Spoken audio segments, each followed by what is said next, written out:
Chapter 19. The creatures called fairies. The fairy gazed at him without blinking, and Fairy lowered his eyes to avoid being caught under her spell. To truly understand who you are, you must first learn about the Fae people, she said softly, as if afraid her words might be lost in the air. Fairy glanced around. Were they truly alone, or were unseen eyes watching from the shadows? Fairies are not simple creatures, she went on, her tone laced with a knowing solemnity. Neither wholly virtuous nor wholly wicked, much like mortal folk. Some fairies hold great power, enough to stop entire armies alone. Those were the great fairies, our ancestors.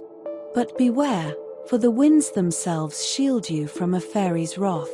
If they believe you seek to trick or mock them, they can do terrible things.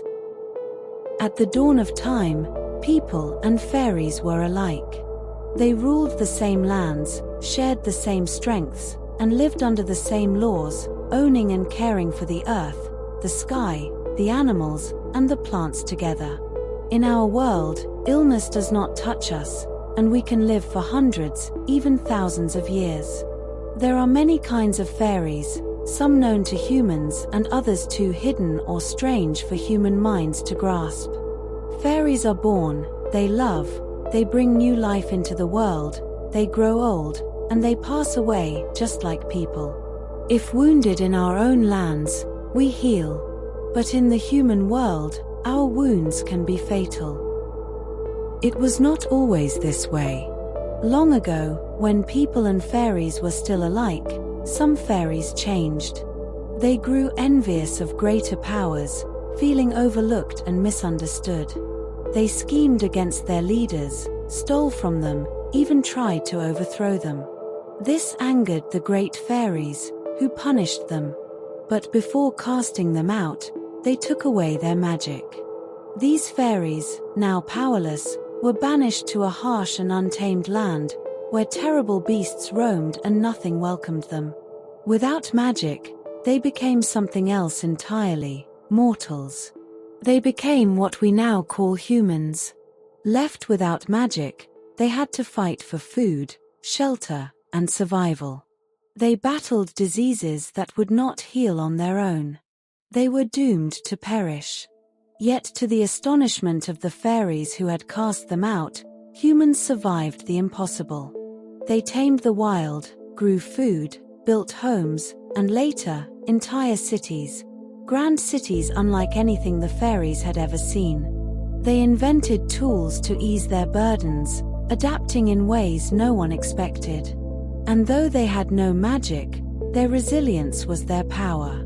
But just as they created good things, they also created the terrible ones. Among them, weapons were the worst. At first, weapons were for protection.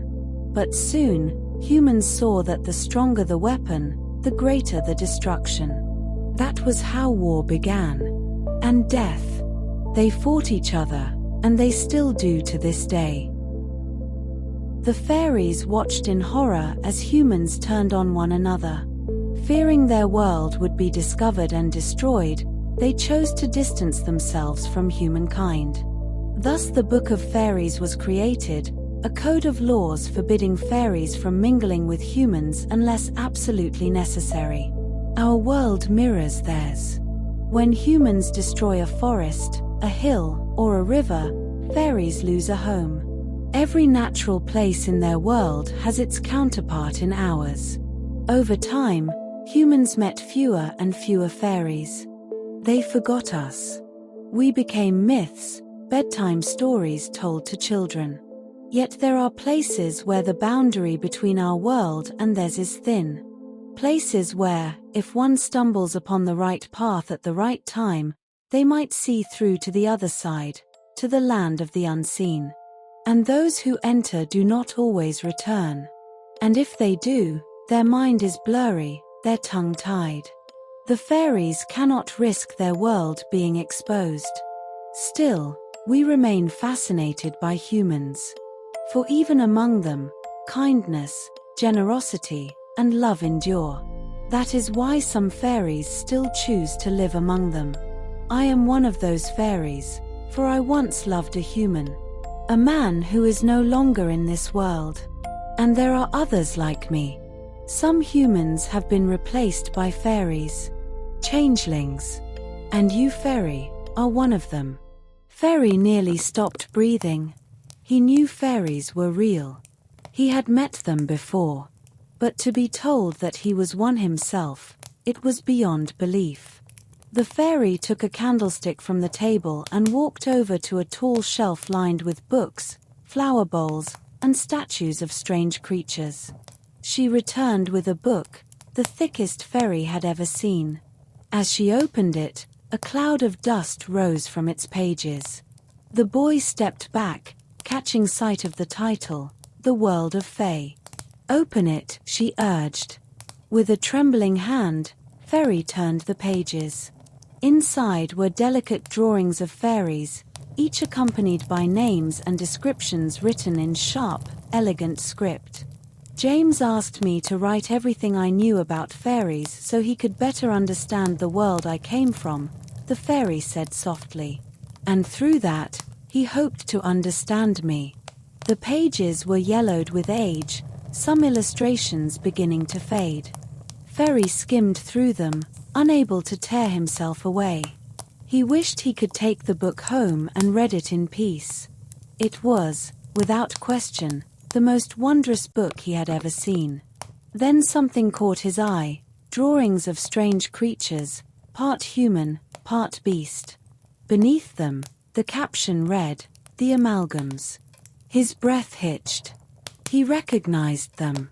The raven, the dog, the lizard, the hare, all the animals that had been part of his life. But before he could think further, the fairy spoke again. "We fairies speak Elvian, the language of all fae. No matter where they live, all fae understand it. But we also learn the languages of the humans around us. That is why fairies can understand people. I have used the names humans know for fairies, though we have our own. There are hundreds of breeds of fairies, and some, like the amalgams, remain unknown to humankind. Each place has its own fairies, and even their names can be confusing." Fairy listened, barely breathing. The fairy sat by the window, looking out at the garden. Night had fallen, and the moonlight bathed the sleepy trees and flowers. Her hair shimmered silver under the light. "In the beginning," she continued, "there were 4 kinds, all descendants of the great fairies. First were the sun fairies, beings of light who lived in warm lands of perpetual twilight. They ruled over the plains, forests, and hills, bestowing healing on plants. Their power came from the sun, and they found shelter in the trees. Next were the moon fairies, or moonglowers. They lived in the coldest lands, in citadels atop unreachable mountains. Their bodies glowed, their hair shone like silver. They were wise and fierce warriors when needed. Then, the water fairies, whom humans call merfolk. They lived deep in the seas, their beauty enchanting. They rarely came ashore, but those who heard their songs never returned." "And the 4th?" Fairy asked, leaning in. "You said there were 4. The fairy hesitated. "The hollow fairies. Or the hollowers. They live deep underground, in vast, dark cities. Their sun is dying. The lack of light has shadowed their hearts, and their hunger for power is great. Unlike other fae, they follow no laws but their own. Humans know them as shadow people." "And me?" Fairy whispered. The fairy smiled gently. She handed him a silver mirror. "Have you ever seen your face in the moonlight, fairy?" His heart pounded as he raised the mirror to his face. And then, he could see.